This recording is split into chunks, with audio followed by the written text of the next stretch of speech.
성도 여러분들 안녕하십니까? 매일 말씀 묵상 시간, 개인 경건의 훈련 시간에 함께 하신 성도 여러분들 진심으로 환영합니다. 하나님과의 동행은 성령 하나님의 역사를 통해서만 이루어진다고 했습니다. 오늘도 성령 하나님의 강력한 역사하심이 우리의 삶 속에 있기를 간구하게 되시기를 간절히 바랍니다. 기도하시겠습니다. 하늘에 계신 아버지 하나님, 오늘도 말씀 안에 서 있는 우리 되게 하시고 성령께서 우리의 마음에 역사하셔서 깨우쳐 주시고 하나님의 사랑과 그리스도의 은혜를 더 깊이 알게 해주시고 하나님과 동행하는 삶을 살아갈 수 있게 저희들을 붙잡아 주시옵기를 예수님의 이름으로 간절히 기도드립니다. 아멘. 오늘은 금요일 소지입니다. 더 깊은 연구를 위해. 하나님은 우리가 태어나기 전부터 우리를 사랑하셨다고 성경은 말합니다. 또 하나님은 우리를 너무나 잘 아신다고 말합니다. 그리고 우리가 우리의 삶을 통해서 하나님의 사랑과 그분의 구원의 계획을 알아가도록 계획하셨다고 성경은 말하고 있습니다. 그러니까 성경은 하나님의 뜻을 우리에게 알리는 도구인 것입니다. 계시와 영감을 통해서 기록된 말씀이 하나님이 마련해 놓으신 가장 안전한 하나님의 뜻을 전하는 도구입니다. 우리가 신앙하는 모든 요소는 성경으로부터 나왔습니다. 그 원칙은 이 땅에 말씀이 기록되기 시작하는 그때로부터 시작해서 지금까지도 변하지 않는 원칙입니다. 지금도 새로운 신자가 생기는 그런 과정을 우리가 본다면 성경 말씀을 배우고 깨닫기 때문에 그러한 삶의 변화가 일어나는 것입니다. 마치 어린 아기가 태어나서 엄마의 젖을 먹으면서 자라는 것처럼 하나님의 말씀은 영적으로 어린 아이인 우리에게 젖과 같은 것입니다. 그렇게 우리 모두의 신앙, 즉 하나님과의 동행이 이 말씀을 통해서 시작되었습니다. 시편 23편의 말씀처럼 여호와는 나의 목자시니 내가 부족함이 없으리로다. 그가 나를 푸른 초장에 누이시며 쉴 만한 물가로 인도하시는도다 했을 때 이 푸른 초장이라고 하는 것은 하나님의 말씀을 먹고 살아가는 이 양떼의 삶을 말하는 것입니다. 하나님의 말씀을 통해서 우리는 양식을 얻게 되고 만족과 평안을 누립니다. 그래서 쉴 만한 물가로 인도한다고 하는 것입니다. 이런 양떼와 같은 우리의 삶에 하나님은 선한 목자처럼 우리를 찾아오시고 매일 당신 안에 거하도록 우리를 초청하시는 것입니다. 우리가 해야 할 일은 단지 그분께 응답하기로 선택하고 성령의 인도하심 가운데 살아가는 길뿐입니다. 우리는 이번 주에 우리의 영적 상태가 어떠한지, 우리의 형편없는 그런 영적 현실을 어떻게 우리가 벗어날 수 있는지에 대해서 아주 간략하게 그 방향을 살펴봤습니다. 앞으로 이번 한 기 동안 우리의 성경 연구의 주제는 바로 하나님 안에서 우리가 어떻게 자라나는 삶을 살 것인지에 대해서 실제적인 교훈들을 성경을 통해서 배우게 될 것입니다. 우리는 이 계시록에 나오는 라오디게아 교회에 보내는 권면과 요한복음에 나오는 포도나무의 비유를 통해서 배웠습니다. 여러분들, 라오디게아 교회에 보내는 기별을 우리가 읽으면서 우리의 영적인 상태에 대해서 우리는 너무나 쉽게 동의하게 됩니다. 뜨뜻미지근하고 영적으로 빈곤에 시달리는 그런 삶. 그러나 주님은 우리의 이 비참함과 라오디게아 교회의 영적 상태를 주님이 마련해 놓으신 좋은 선물과 바꾸라고 그렇게 명하셨습니다.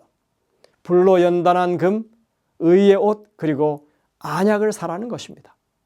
불로 연단한 금은 우리가 가져야 할 믿음을 가리킵니다. 이것은 우리가 스스로 순도를 높여가야 할 우리 자신의 믿음이 아닙니다. 이미 불로 연단된 그리스도의 믿음을 가리킵니다. 요한계시록 3장 18절에 나오는 이 말씀은 분명히 이렇게 우리에게 기록하고 있습니다. 내게서 불로 연단한 금을 사라. 그러니까 이 불로 연단한 금은 예수 그리스도의 고난과 죽음을 통해서 이루신 그 믿음을 말하는 것입니다. 우리가 전적으로 예수 그리스도를 신뢰하고 믿으면 그리스도의 믿음이 우리의 믿음이 될 수 있다고 성경은 가르쳐 줍니다. 흰옷이라고 하는 것은 또한 그리스도의 의를 가리킵니다. 스가랴 3장에 보시면 대제사장 여호수아가 더러운 누더기와 같은 그런 옷을 입고 있는데 하나님께서 그 천사를 통해서 아름답고 정결한 그런 세마포 옷을 입히라고 하십니다. 대제사장 여호수아는 하나님 앞에 그나마 구별된 삶을 살아가는 그런 사람이었지만 그가 백성들 앞에 존경을 받는 그런 성직자였지만 그가 입고 있는 옷은 그의 의는 더럽고 남루한 것이었습니다. 이 계시록 3장에 나오는 이 흰옷은 그 출처가 아주 분명하죠. 내게로부터 사서 입어야 할 흰옷인 것입니다. 죄 없으신 주님이 우리를 위해서 당신의 의를 선물로 우리에게 주십니다. 주님이 주시는 의만이 하나님 앞에서 의라고 인정받을 수 있는 것입니다. 아주 명백한 사실입니다. 우리는 이 사실을 믿음으로 그것이 옳다 시인함으로 하나님 앞에서 의롭다 여기심을 받습니다. 그리고 세 번째 선물은 안약이었죠. 즉 성령께서 우리에게 역사하시게 하는 것입니다.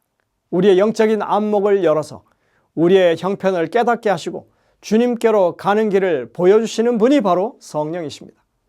성령 역시 예수님이 우리에게 보내신 선물이라고 성경은 말하고 있습니다. 그러니까 금과 흰옷과 안약은 우리의 매일의 영적인 삶의 필수적인 하나님의 선물인 것입니다. 그 어떤 순간에도 아버지 하나님께 대한 믿음이 흔들리지 않았던 그 예수님의 믿음을 배우게 되시기를 바랍니다. 예수님 때문에 하나님 앞에 의로운 존재로 서 있다는 생각을 가지고 살아가시길 바랍니다. 늘 성령의 인도하심 가운데 살아가도록 노력하시는 여러분들 되시기를 간절히 바랍니다. 그러니까 요한계시록 3장에 나와 있는 라오디게아 교회의 그 현실을 타개할 수 있는 중요한 원칙은 예수 그리스도와 함께하는 삶이라고 하는 것입니다. 그런 의미에서 우리는 이번 주에 요한복음 15장에 나오는 포도나무의 비유를 배웠습니다. 나는 포도나무요 너희는 가지니 하신 이 말씀, 예수 그리스도를 믿음으로 그분을 구주로 믿는 모든 사람들은 그분과 영원한 결속이 맺어진 그런 사람들입니다. 이미 우리는 침례를 받을 때 하나님과의 구원의 언약을 체결했습니다. 이제 우리는 주님과 끊을래야 끊을 수 없는 그런 관계가 지금 된 것입니다. 그분과 우리는 가족입니다. 주님이 맏형님 되시고 우리는 그분의 형제들입니다. 관계는 아주 확실하게 맺어져 있는 것입니다. 주님께로부터 우리가 자라나는데 필요한 모든 양분이 지금도 공급되고 있습니다. 우리의 자라남은 너무나 당연한 일이 되어야 하는 것입니다. 그런데 자라나지 않는다고 하는 것은 무언가가 지금 잘못되어 있고 막혀 있다고 하는 것입니다. 여러분들 포도나무 가지가 하룻밤 사이에 쑥 크는 거 보셨습니까? 그런 일은 없습니다. 아주 조금씩 자라납니다. 눈에 띄지 않습니다. 하나님과 우리의 관계도 천천히 그렇게 성장할 수 있는 것입니다. 때로는 정말 간절히 기다리던 그런 비가 내린 이후에 눈에 띄게 성장할 수도 있죠. 우리의 영적인 계절이 성장이 둔화된 겨울일 수도 있습니다. 하지만 그 성장하는 속도와 이 삶에 맺히는 이 열매의 풍성함에 상관없이 우리는 예수님과 계속 연결되어 있어야 합니다. 그래야 매일매일 그 수액을 공급받을 수 있습니다. 즉 성령의 임재가 계속적으로 우리에게 필요하다고 하는 것입니다. 그리스도 안에 거한다는 것은 그분의 성령을 계속적으로 받아들여 그분의 구속사역에 온전히 순복하는 생애를 의미한다. 교통의 통로는 인간과 하나님 사이에 계속적으로 열려 있어야 한다. 포도나무 가지가 산 포도나무에서 수액을 계속해서 빨아올리는 것처럼 우리도 예수께 매달려서 그분에게서 능력과 그분의 품성의 완전하심을 믿음으로 받아야 한다. 시대의 소망 676쪽입니다.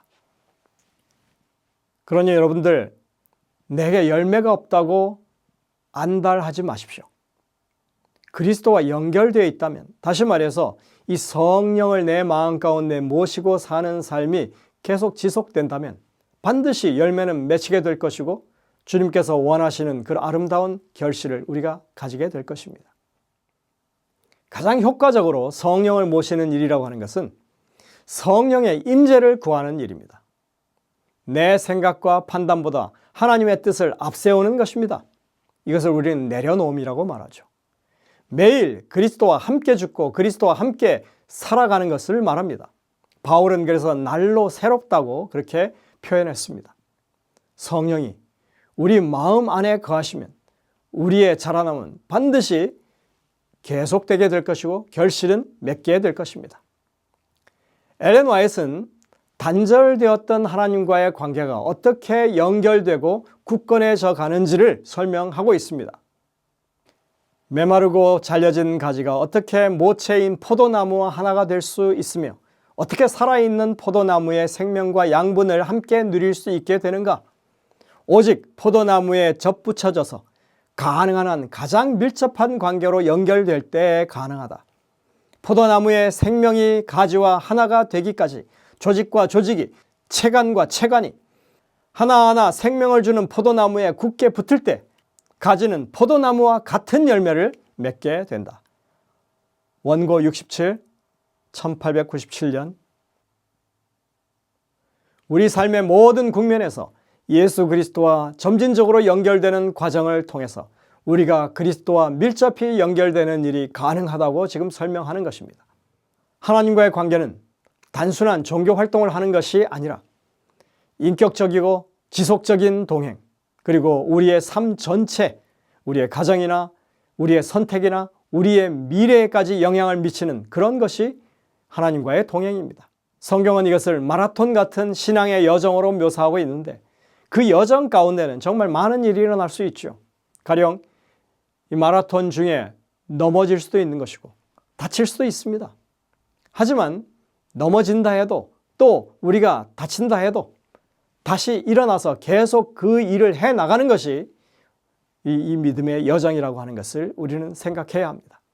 이 마라톤 경기는 혼자 외롭게 하도록 내버려지지 않았습니다. 가장 강력한 서포터즈가 계신데 우리의 성령께서 우리와 함께 이 여정에 동참하고 계신다고 하는 것입니다.